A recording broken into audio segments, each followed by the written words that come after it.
The Canadian Wild Turkey Federation presents Turkey Talk with your hosts, the guys that keep it real. From the Real Outdoor Experience, it's Carlin Riley and Ian McCleary. Stay tuned, folks. We discuss way more than just turkey hunting tips and tricks. If conservation, protection, and enhancement of the outdoors is important to you, you have come to the right place. It's go time. 3, 2, 1, let's go.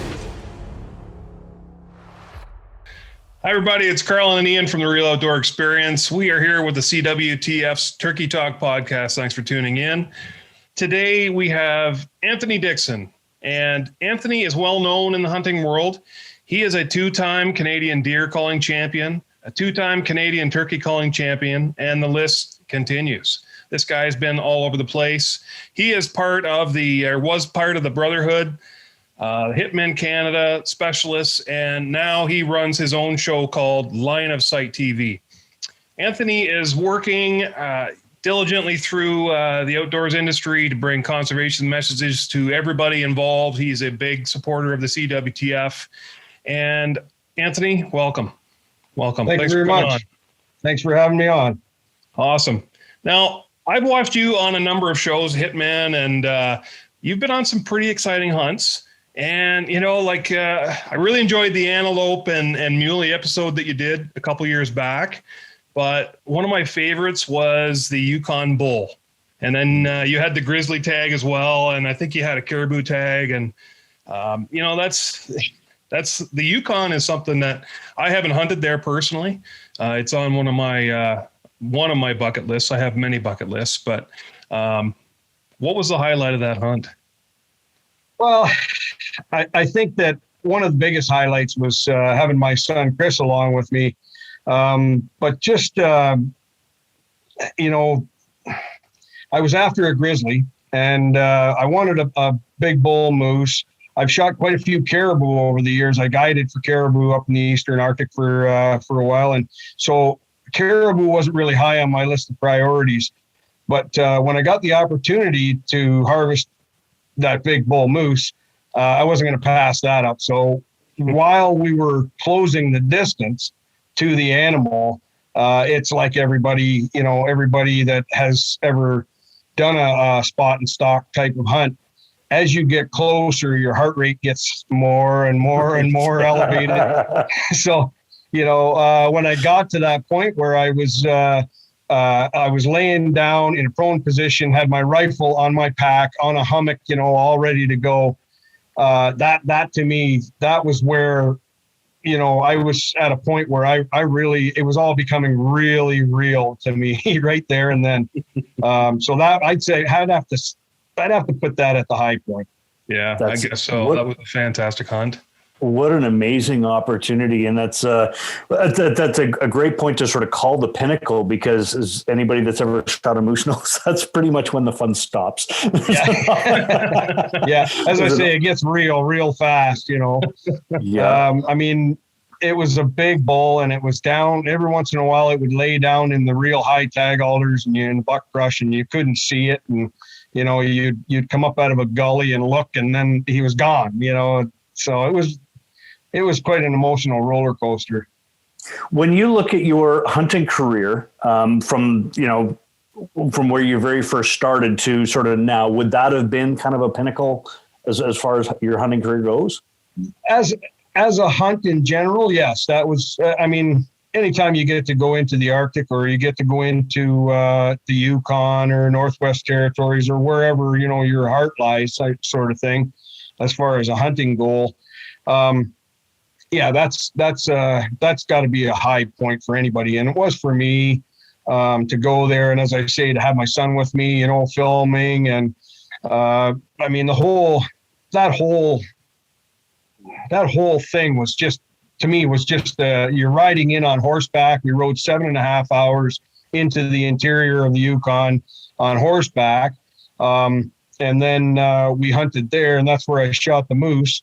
And then we flew on a Super Cub into another camp. And when we arrived at the camp there, it was quite a bit further into the interior again. And I asked the the lady that was running the camp there, how far is it by horseback if we had just carried on and rode in by horses? And she said, because they had horses there, she said it took them 3.5 days to get the horses there.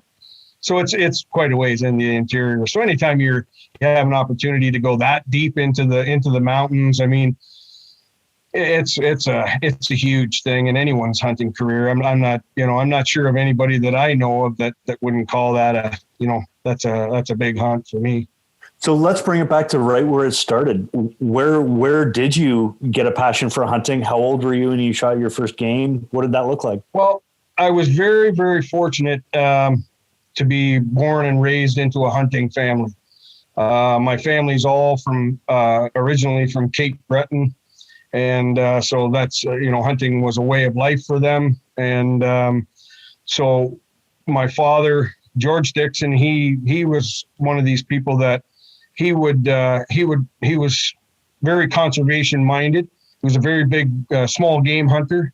He hunted rabbits and stuff like that, but he put everything he had in. He had beagles, and we would go on the old skidoo eland and go rifling through the swamp and chasing snowshoe hare, and it was fantastic. We just grew up doing that sort of thing. And there was a time when I wanted to go all the time. And of course, I was just a little kid, and there was times that it was just too cold or whatever. He didn't want to take me, out there. My brother was older, my brother Bruce Dickson. He always kind of mentored me in the hunting as well. And because he was quite a bit older than me, so he had his hunting license and everything. So he bought me my first bow and arrow. He thought, well, I can't give the kid a gun, and I'd turn him loose. So he gave me a bow and arrow, and go play with that. I thought, well, yeah. It's like, how much trouble can he really get into with this thing? Yeah. Little did he know, I ended up going out and starting to shoot rabbits and do all this kind of thing with it, and it became a passion of mine for the rest of my life.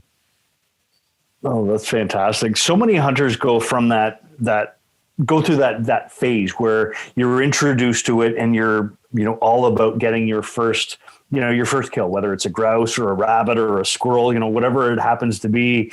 And then there's that period where you're mastering your craft, and then you become more of a mentor and you start to pass it on. And I'll bet that's long since happened, obviously, passing the batons to Chris and being a guide. You've had the opportunity to, I'm sure, see so many people's first big game kills, or, what is that? How does that look to you sort of through your eyes as a seasoned hunter now? For me, those are some of the fondest memories that I have in the hunting industry. To be there when someone crosses that hurdle from the learning point, from the idea of hunting, and actually becomes what now is considered a successful hunt. That's something to me that's a huge responsibility that we as experienced hunters, we have. We have to be able to pass this on. Michael Waddell says it best when he says our job in the hunting industry is not to come off as elite athletes and and show people pictures of or a video of carrying a half a moose across a frozen creek and a raging river in the middle of winter, things like that. That's all fine and dandy, but our core purpose is to sell hunting licenses, to get people hunting and get people interested in the sport. That's how our sport's going to survive. So for me, well said. Thank you. For me, that's getting people into it and being there when people shoot their first turkey, the first deer, that kind of thing. Those things are very, very precious memories for me. Those are bonds that you share with that person that are unlike any other bond that you're gonna have in your life or in theirs. No, that's so true. And I think I was watching an episode of with you on Hitman with Jackie and Steve Shore. Were you there when Yep. Jackie shot her first turkey? Was that you that was guiding her that day or hunting with her that day? I can't remember the story exactly on that. I know that I had been down there that weekend and we had hunted together. Yeah. I can't remember if that was her first turkey, but her and I have shot a couple of turkeys together. Yeah. She's Jackie and Steve. I credit them, you know, and I say credit them in the purest sense of the word. You know, some people some people you credit for things, and some people you blame for things. Like my parents, I blame my parents for my looks. I credit Steve and Jackie for my start basically in hunting television. I had been involved in other aspects of hunting and pro staffing and stuff like that, but Steve and Jackie are kind of near and dear to my heart because it was a chance meeting.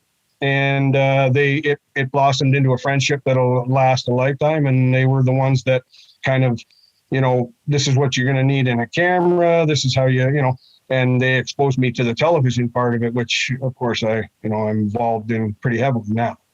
Right. And there's such a steep learning curve there. We know we're not on TV, but there's so much to that learning curve. But that's a neat story because we were at the Toronto Sportsman Show, 2 or 3 years ago, Ian, and the last time it was allowed. It's been, it seems like forever now. But we followed Jackie and Steve on the stage. They were speaking, I believe it was about one of their moose hunts, and I looked at Jackie and I thought, wow, she looks really familiar. Turns out my sister, she was a good friend of my sister in high school here, where we live. And I know there's shores out in the Delaware area, so they must have met out there years and years ago. And I haven't kept in touch over the years, but it was neat to see her and then figure out, put all the puzzle pieces together. So that was cool watching her hunt turkey with you. So yeah, she's a great hunter.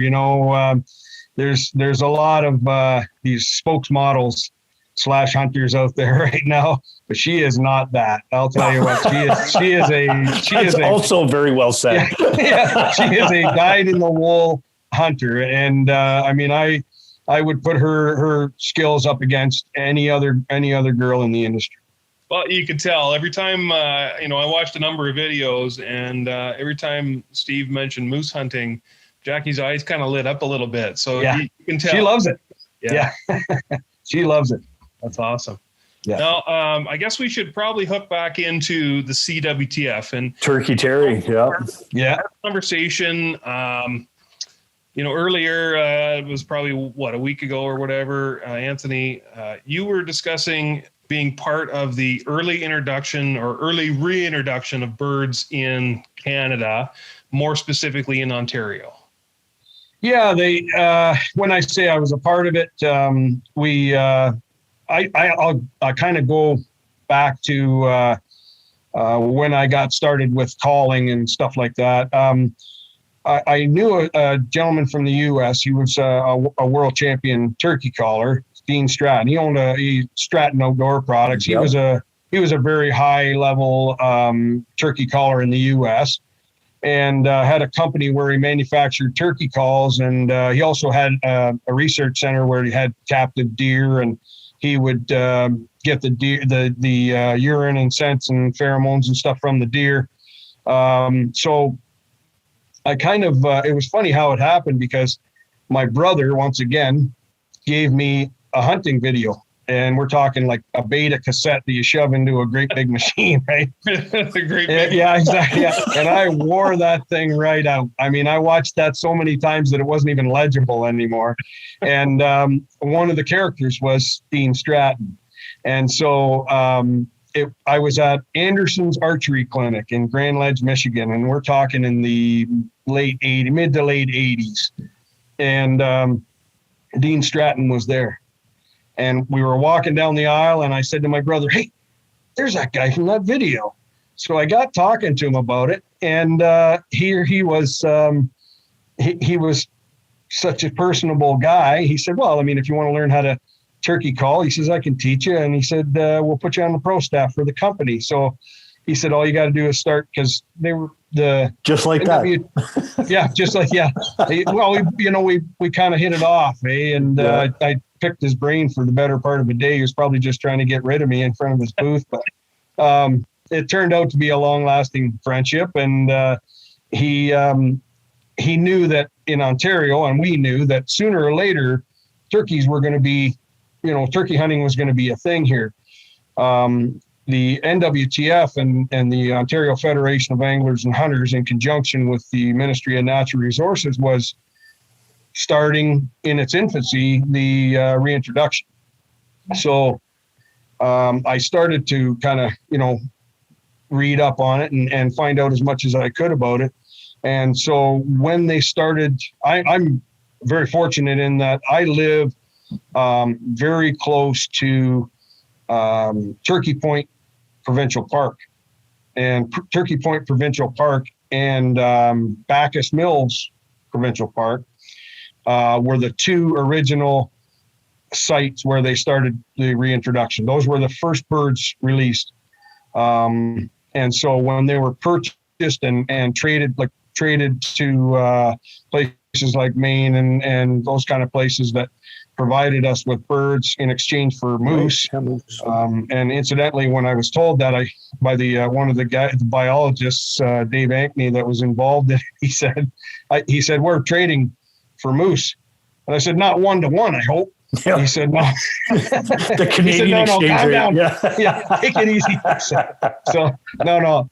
It was a terrific. It was in all seriousness, it was a terrific deal for us, and it just goes to show, what sportsmen and women can do, when they set their mind to it. I mean, we're several years down the line now, obviously, but we're in a situation now where, as you said, Ian, in past podcasts that I've watched you on, it's nothing to drive down the road and see, big flocks of turkeys. I remember when we started turkey hunting, the very first season, if you went out and heard a turkey gobble, you were like, it was a myth. People thought you were lying when you said that. But I thought it was a hunting story. But now, I mean, if you don't go out and hear something, you're wondering what's going on. I mean, especially in southern Ontario here. It was in the Oro-Medonte area in Ontario where I saw my very first turkey, and I think it was 1986. And that was another, release site, one of the earlier ones. And the first time I saw a turkey, I thought somebody had thrown a garbage bag full of something on the side of the road. So a turkey sort of puffed up. I've never seen it before. I didn't know what it was. Like, oh, you know what? Somebody's just thrown something. Wait, what is that? Oh my God, that's a wild turkey. And it was a couple of years after that, it would have been a couple of years, probably 5 or 6 years later, that a buddy said, hey, we can take our turkey course. We've got to go all the way to Kingston, Ontario. It's like a 5-hour drive to go and spend a day in the classroom to, take the course that was put on by the Ontario Federation of Anglers and Hunters at the time. So we could actually turkey hunt. And to your point, the first several hunts that we went on, to hear a gobble was a successful hunt. And in fact, it was 3 years later before I finally got one. And it's funny because we're just, guys, deer hunters and, bird hunters, but not turkey hunters. And to just go out into the woods and like whack on a box call and get a gobble, like, wow, how much fun is that? But you're not going to kill a turkey like that. No, it took a bunch of years. So how did you go from that to becoming a champion turkey caller?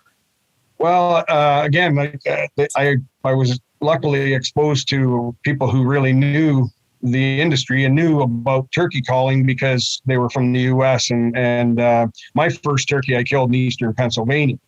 And that was the most bizarre hunt I've ever been on in my life. So I I knew that they were coming, and I started to mimic, the guys that I knew, their calling techniques and things like that. And then my wife actually and my kids bought me a turkey. I have a small hobby farm here, so we built a little compound and we started putting turkeys in there. And we had a great big old Tom. We called him Buster, and he ended up being 35 pounds when I ended up having to take care of him because he was, I harvested. Yeah. He was attacking the lawnmower and everything. These things are so aggressive, you know. So I started to listen to their vocalizations and mimic them. And that's how I learned. And then when I had the opportunity to go into, when they started turkey calling contests here in Southern Ontario, it was right up my alley. It's something that I wanted to do. So immediately I jumped on that. And, I struggled in the beginning. I mean, we all did, but it didn't take too long. And it was, things were coming around, and I started to win smaller events. And then, fortunately, I worked my way up to the larger events here. No, fantastic. It's funny. You mentioned struggling in the beginning, and Ian did as well. And, that's part of my history. It took me a long time to figure out the ins and outs. And, thankfully Ian came along and helped me out. But today's I guess, infant turkey hunters have it way easier than we ever did. Anybody that's hunted turkeys for a number of years, just because of the internet and because of the closeness of the planet and all the social media, there's so many information sources out there before. And if you didn't have a Betamax or a VHS or the Video 8, then you weren't watching these guys teaching how to do turkey calls unless you were with somebody like a mentor. So, right. It's a different time, but I wouldn't give it away for the world, because it also allows me to watch everybody else out there and what they're doing and hone my skills. And it's fun to go out and try new things. I've been watching tons of turkey videos because we've been doing Turkey Talk for the last couple of weeks now. And I want to go hunting. I want this crap to be done. I want to go in the bush. Like, I know the spot that I'm going to go to. I want to set my blind up. Like, I'm ready to go. Yeah. It's I don't know why, because I think it's because it's such an interactive hunt that, it's so addictive. It's something that, if you had told me before I started to turkey hunt that, this bird is going to come and strut up to you and you're going to get so excited and you're going to love this, it's going to be crazy and everything, I would have thought, I don't know about that. It's a bird, right? But when you're sitting on the ground and that bird is the same height as you and he comes strutting in, he looks like a buffalo because he's all puffed up and he's huge.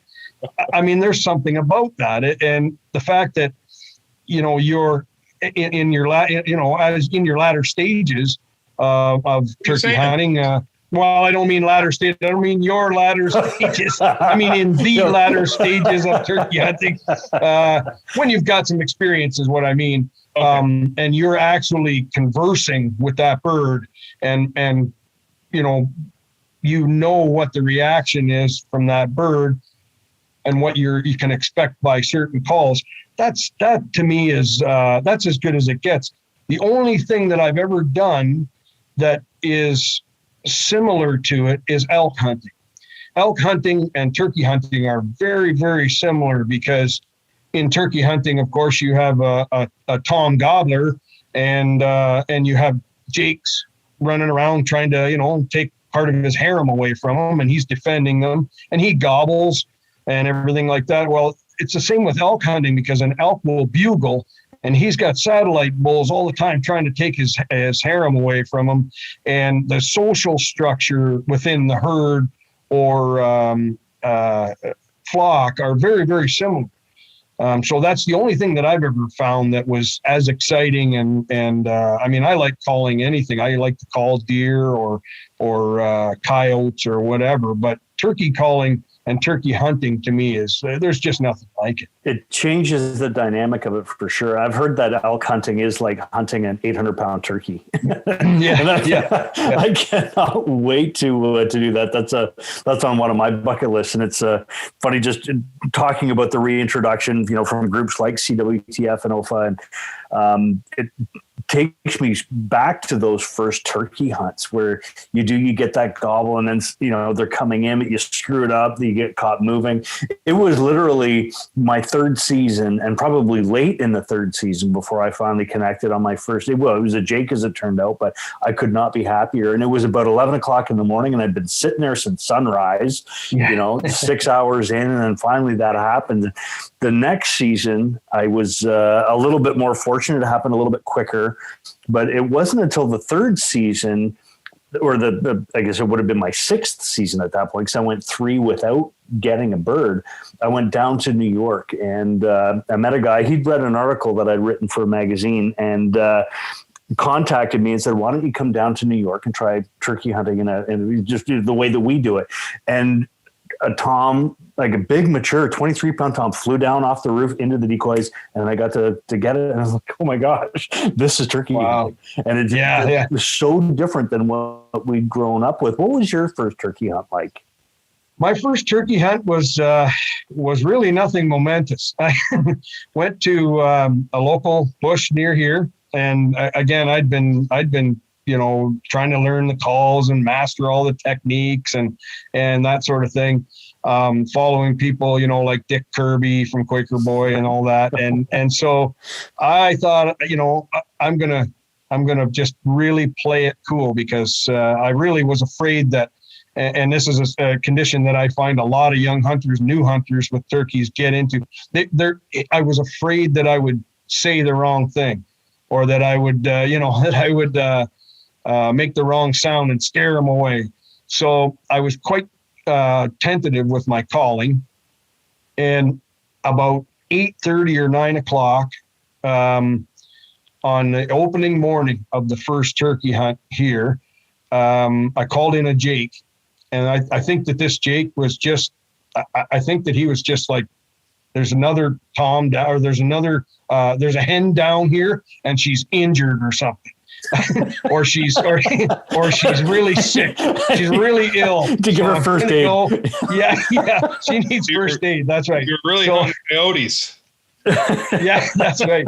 So, I mean, he charged in there and I was so surprised. I had an old side-by-side shotgun and I had, because I had, read about how good their eyes were and everything like that. And which incidentally, I've studied a lot since then. But at this time I thought, okay, well, I got to be 100% camouflaged for safety as well as because we had to take, as you were saying, we had to take the turkey course, and they told you, make sure you're 100% camouflaged. So I had wrapped camouflage fabric around that old gun and like I was ready. And this thing come charging in there and he completely caught me off guard. I mean, I was just gobsmacked. I didn't know what I thought. What do I do? I mean, he actually came to my call. So I sat up really fast and shot this thing. And I thought, I got a turkey. So that in those days, we didn't have the great big, the fancy chokes and all the big, like 3.5 inch, copper plated buffered loads and all that stuff. I was using a 7.5 out of a full choke, and I shot this turkey. As soon as I've yet to meet somebody that gets a turkey and says, you know what, I don't ever have to do that again. I'm good. Yeah. It just doesn't seem to happen that way. It's, as I say, that interactive nature of it, I think, is really, really attractive to people. It's hair in the back of your neck type stuff. When you sit in the bush and everything's kind of waking up around you in the morning, and then you hear that first gobble, and then, the hair goes up on the back of your neck. And then, the first time you make that call and they respond, whether you are successful or not that day, or, that's the hook right there. You're right. It's the interactive piece. Absolutely. I mean, I can recall the bird that I was talking about earlier that I shot in eastern Pennsylvania. It's the weirdest thing, and things like this happen pretty regularly. My son and my brother were with me, and they were kind of hunkered down behind me a little bit because they wanted to witness this first turkey. Nobody had even seen a turkey in Ontario yet. So, the bird came up the ridge, and it's quite a hilly area. He came up the ridge, and I was standing beside a great big, huge oak tree. And that bird came up to the oak tree and went around one side of the oak tree while I walked around the other side at full draw trying to get a shot, and I never did get a shot at. I mean, if I had video of that, that would have been a $1 million video. Yeah, priceless, just priceless. Yeah, just the crazy things that happen with turkey hunting, because I say, like you say, it's so interactive and everything. There's no hunt like it as far as I'm concerned. No. Anthony, when you look back on your hunting career and all the experiences throughout your journey, how important have organizations like the CWTF been to you, or any other organization for that matter, but getting involved in sort of the greater entities? What sort of impact has that had on you? It's enormous. I mean, it can't be measured. The value of the work that organizations like the CWTF, the value of their work is immeasurable, because without them and without people with that kind of incentive and that kind of just drive to help the species, we just wouldn't be doing what we're doing. I mean, our lives would be completely different. And not just us as outdoors people, but if you think about all the people who are involved in it, or even not involved in it, and just see the fruits of the labor of people like, Terry Smith and millions of other people that are involved in those organizations, their work represents such a huge amount of the game sightings, the education that these new young kids get. I mean, even if they're not growing up in hunting families, but just, my granddaughter, she's one of these kids that when she was a tiny child, she would pick up bugs. Well, now she's moved on to larger species and stuff. And I think she's going to be a biologist. And I think that a lot of that is because of the work of people like Terry and other people in those organizations. The CWTF is a great one, because not only do they concern themselves with, putting turkeys out there for the hunt, it goes so much deeper. They have so many programs, the ladies like us and kids like us, and all of the ecological effects that they precipitate. Like, they have all these habitat issues, that there are all these habitat programs that they're involved in, right from bees right up to, turkeys and deer, and everything benefits from it. So, I mean, it's really, really immeasurable, the effect that they have on our ecology and on our sport. That's one of the things that's really easy to forget for a lot of folks. You can't just go and grab turkeys and let them go and expect them to thrive. And the CWTF, I think, has done a good job of making sure that there's habitat management and making sure that there's the right ecosystems that are growing to give them shelter, to give them food, and it's benefiting grouse, rabbits, all those other, species also that are benefiting from those habitat restoration projects. And you're absolutely right. It's not just for turkeys and turkey hunters. There's so many different benefits and side benefits, unforeseen consequences to the plus of the things that they're doing. Absolutely. Yeah. I mean, it's a balance, and I'm no biologist by any sake, by any means, but there is a balance, and the CWTF is a part of that huge balance. And I asked Terry Smith the other day on our podcast if we could get Merriam's into Ontario, and he didn't give me the technical side, but he said no, essentially. So obviously they've studied that and looked at that, and there's so many things that go into that. And thankfully people at the CWTF, they have biologists, and they're looking at these different issues when they are releasing birds. Well, there's reasons that mule deer aren't already in Ontario, or somebody hasn't reintroduced muleys here already. Well, exactly. They're not going to do well here. People that are that's right. smarter than us have figured that out. They tried with, in the beginning, variations on domestic birds. and they just didn't survive well. They didn't have the immune system for it. They didn't have the hardiness that they needed to survive the winters. So that's why they started not only but the trades that they did with the U.S. and then the trap and transfer and extirpation of birds here and from one place to another with the rocket nets and that whole program. And that was because they tried other approaches that were more cost effective and perhaps more readily available, the birds and stuff, but they just didn't survive. Funny, you know what? Thinking along those lines about how many pheasants are released across, a geographical area like Ontario in any given hunting season. Different hunting clubs will take pheasants and release them. Obviously, not all of them are hunted and killed, but why don't birds like that wind up reproducing and thriving in the wild like the wild turkey has? And it's, they're just not capable. They don't have the fitness. And it's hard to think that the winters in southwestern Ontario can be any worse than what winters in North or South Dakota look like, but there's just something about the habitats that make it not feasible. Yeah, exactly. I hunted Miriam's turkeys in South Dakota some years ago, and that was one thing that amazed me, because when we were kids growing up, if you saw a pheasant, it was an amazing thing. In South Dakota, when you're driving around, they're like our starlings. They're everywhere. When we were first driving down the road, and I said to my son, "Wow, look at the pheasant! Hey, look at the pheasant!" And we made a big deal out of it.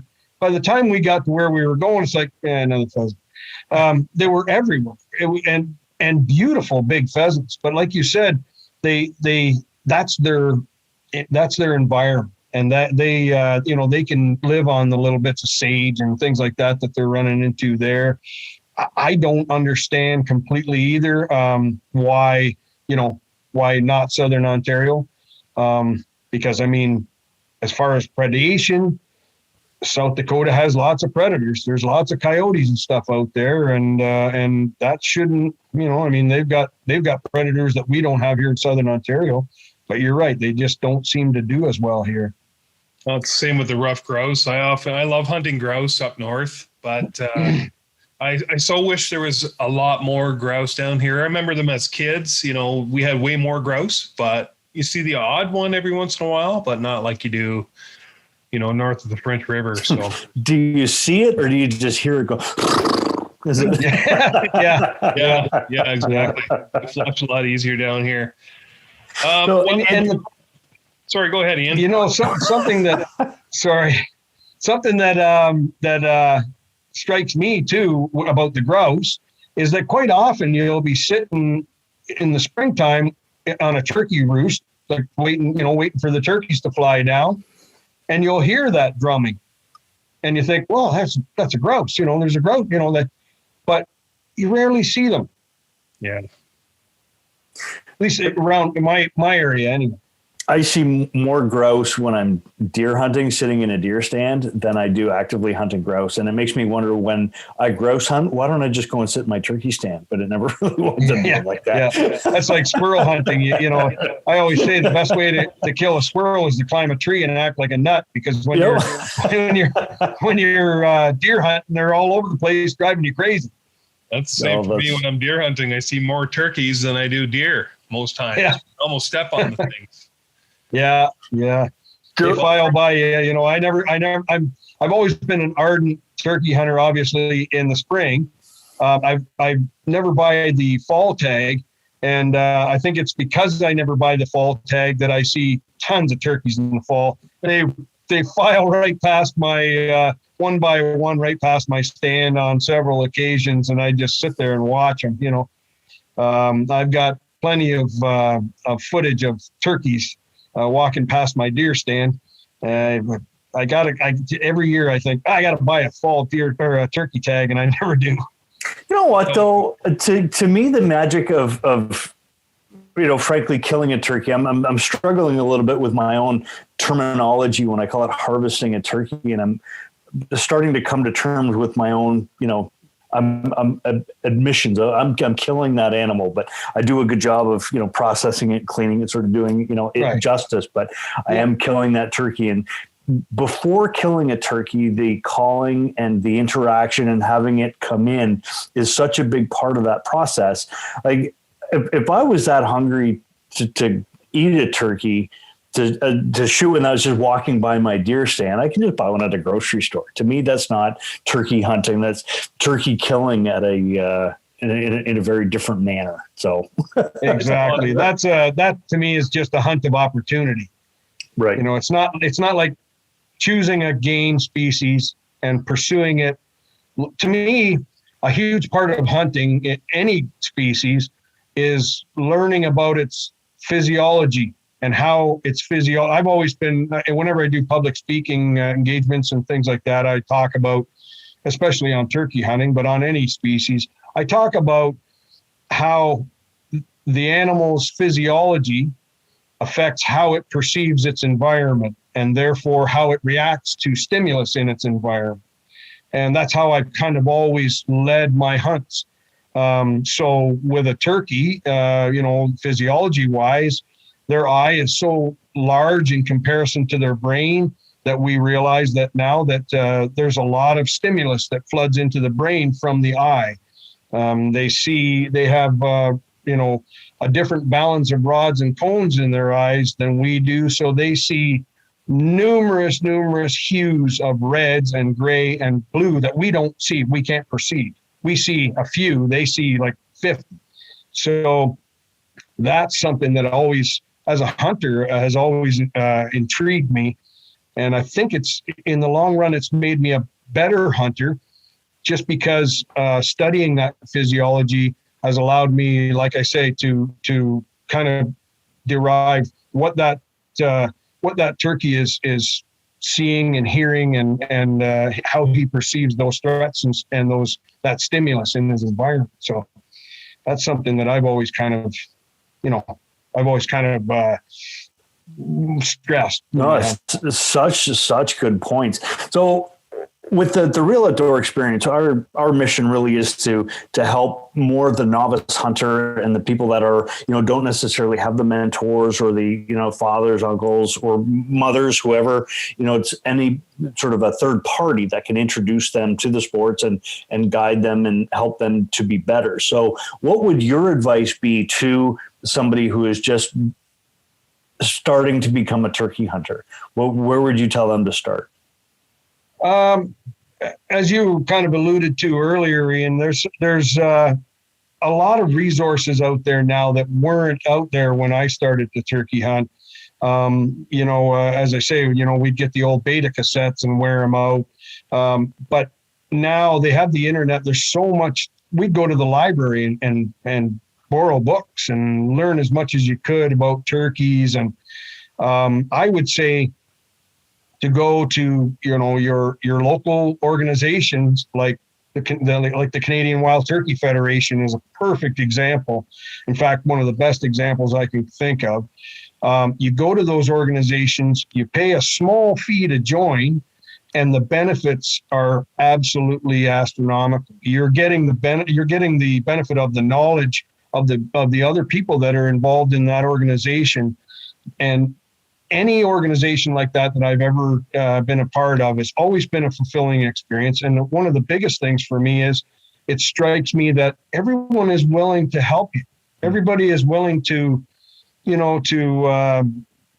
fill you in on a little bit of turkey calling knowledge, or, sometimes they'll even go so far as to say, well, since you've never killed a turkey, as we were talking about the thrill of seeing somebody kill their first turkey, they want to enjoy that too. So they're, quite often we'll say, come on with me and I'll take you out Saturday morning and we'll go see if we can't find a bird, or, those organizations, the fellowship and the friendships that you derive from those organizations they're worth the price of admission every time. And speaking of that, to get a membership for the CWTF is $35, and you get immediately, not your annual membership. You get, the Canadian Strutter magazines, but you also get a $25 Bass Pro card to go and buy your turkey calls, gloves, face mask, whatever you need. It costs you $10. Like that's, ultimately what it means to have intros to that. And then of course, take a part in the banquets when, ideally in the post-COVID world, we'll be able to do again with great abandon. So, yeah, that's right. I mean, there's so much that you can get out of those organizations beyond what you may, beyond what you may put in. That they're always a good deal. You know what, Anthony, we've got to sort of circle back and kind of close it out, but it really has been a pleasure to chat with you and to hear some of your journey from, becoming a rookie hunter to becoming a mentor to your son, Chris, and to others as a guide. And then, to hear stories about you, shooting moose and on a grizzly bear hunt and starting Line of Sight TV, what a fantastic journey. And, you've been a mentor to an awful lot of people. So folks, check out Anthony Dickson's Line of Sight TV. He's on Instagram, on Facebook. Check him out. He's a great mentor and a spokesman for the industry. So Anthony, it's been great to chat with you. Carlin, any final thoughts there? Yeah, I do. Anthony, quick rapid fire questions. What type of call? Pot, mouth, box call for beginners? All of them. What type of blind? Natural, under the tree, a pop-up blind? I don't really, I don't limit myself to one situation. I try and be mobile. I try to make sure that I can fit into any times or any slot, any situation, and whatever the situation dictates, that's where I'm going. Awesome. Number one tip for brand new turkey hunters. Learn as much as you can about the prey that you're chasing. If you can familiarize yourself with their habits and habitat, that's going to go further than all the new calls and all the fancy gimmicks in the world. Just good organic learning as much as you can about that animal. Watch the Real Outdoor Experience Turkey Hunting and Tips for Beginners. Yeah, there you go. It doesn't get any better than that. There's so many resources out there for new hunters now that just weren't there before. That I'm a little jealous. Right. Yeah, exactly.